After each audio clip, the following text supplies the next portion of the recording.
Shalom pemuda-pemudi Kristen Mendalo. Bagaimana kabar teman-teman semuanya?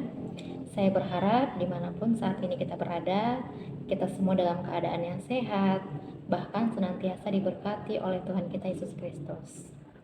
Saya sangat bersyukur ketika saya diberi kesempatan untuk bisa menyapa teman-teman, bahkan bisa belajar bersama dengan teman-teman melalui renungan singkat P3KM hari ini. Tapi sebelum kita mulai, mari kita buka dengan doa.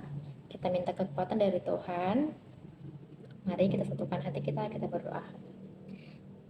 Terima kasih Tuhan Yesus, terima kasih Roh Kudus buat setiap penyertaan Tuhan, buat setiap cinta kasih Tuhan dalam hidup kami. Bapa yang baik, pada hari ini Tuhan, kami mau belajar bersama-sama Tuhan melalui renungan singkat P3KM.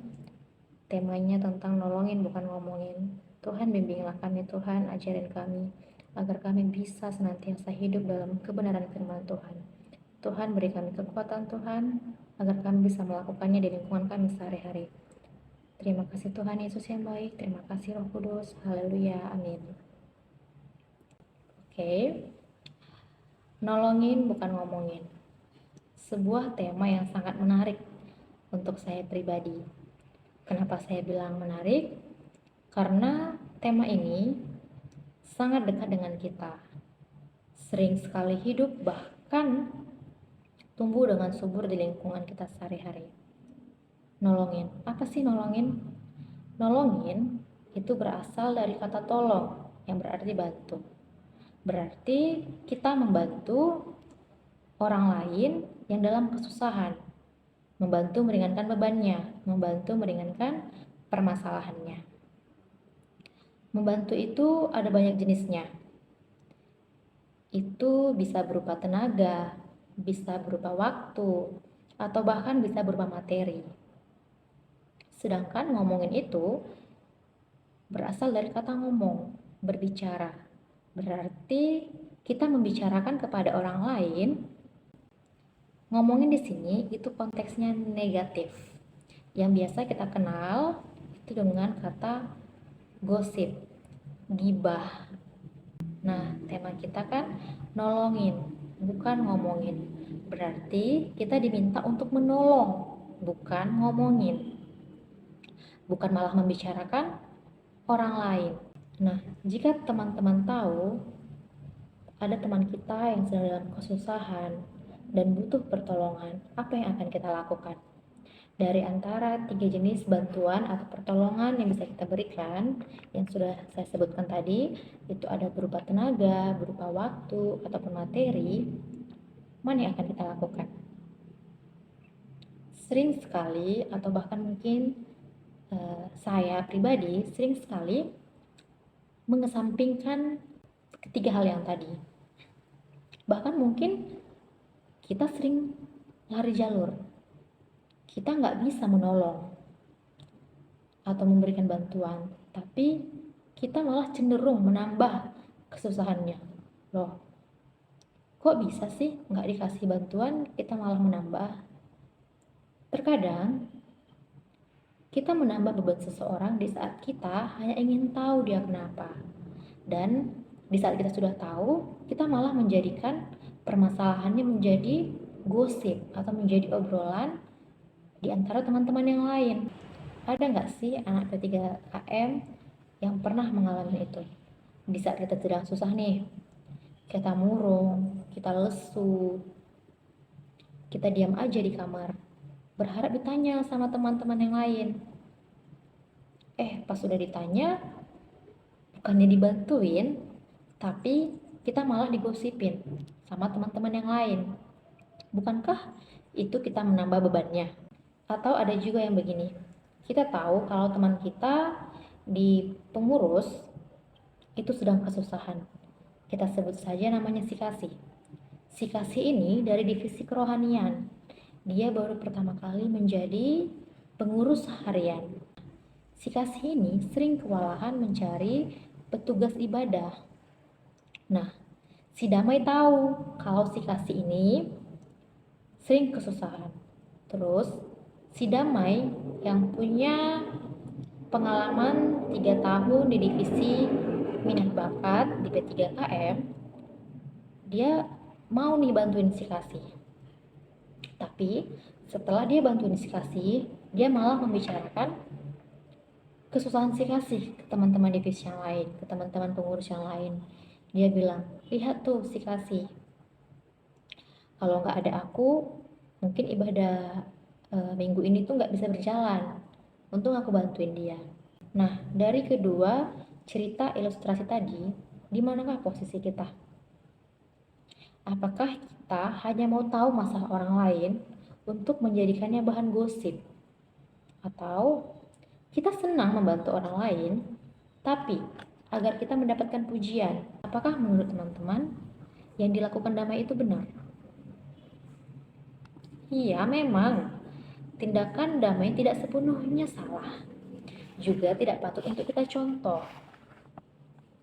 Karena seharusnya ketika kita sudah membantu orang lain, kita tidak perlu beritahu kepada siapapun, apalagi tujuannya untuk mendapatkan pujian ataupun membuat orang lain merasa simpati kepada kita, sehingga nanti orang yang kita bantu itu bisa tidak nyaman atau bahkan merasa malu. Coba kalau kita di posisi kita yang punya masalah, kita cerita kepada satu orang, kita cerita kepada si A. Nah, si A ini malah cerita kepada orang lain agar dia punya bahan gosip kepada teman-teman yang lain. Nah, pasti kita di posisi yang punya masalah, pasti kita merasa nggak nyaman ketika kita menjadi bahan gosip orang lain. Dan mungkin rasa percaya kita terhadap orang lain itu akan hilang. Kita semakin kurang percaya. Nah, ketika kita diberikan kepercayaan oleh seseorang untuk dijadikan tempat cerita, tempat curhat, atau tempat dia berkeluh kesah ketika dia punya masalah, tidak seharusnya kita malah ngomongin ke orang lain.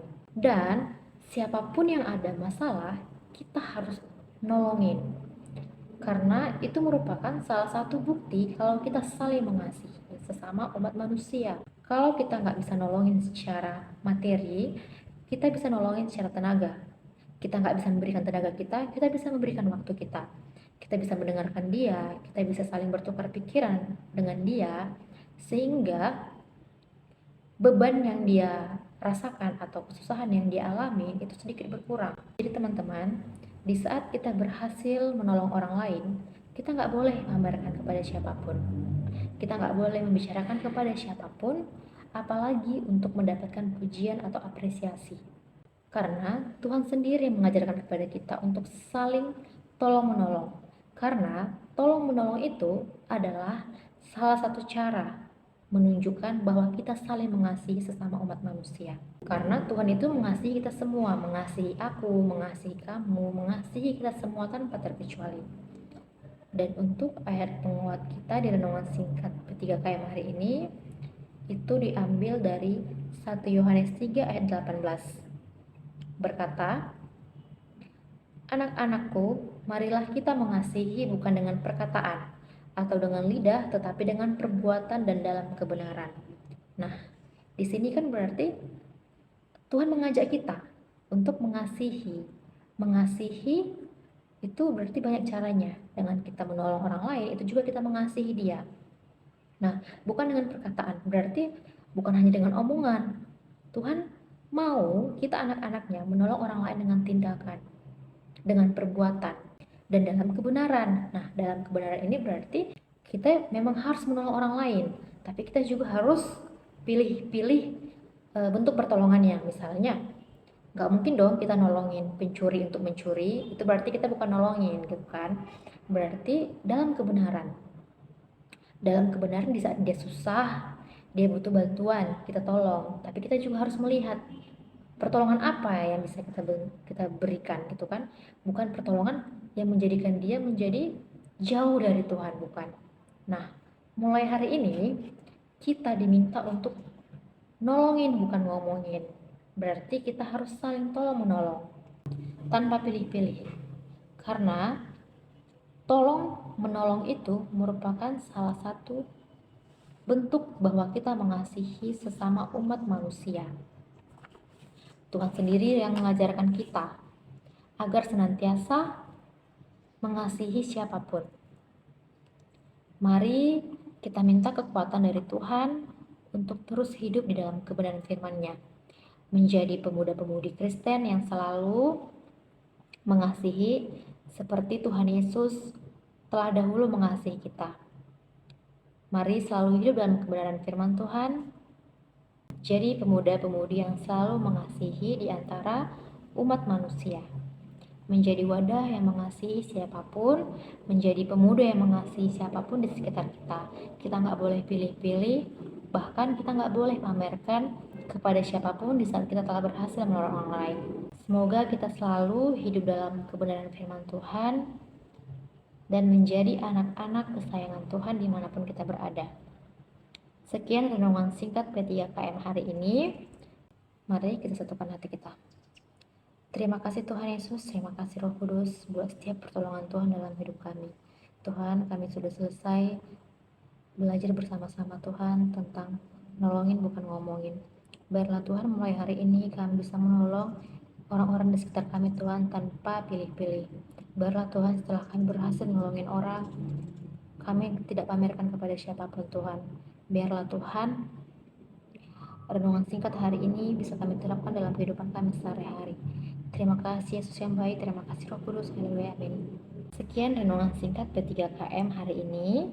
Terakhir, buah dari iman adalah kasih dan buah dari kasih adalah pelayanan. Shalom.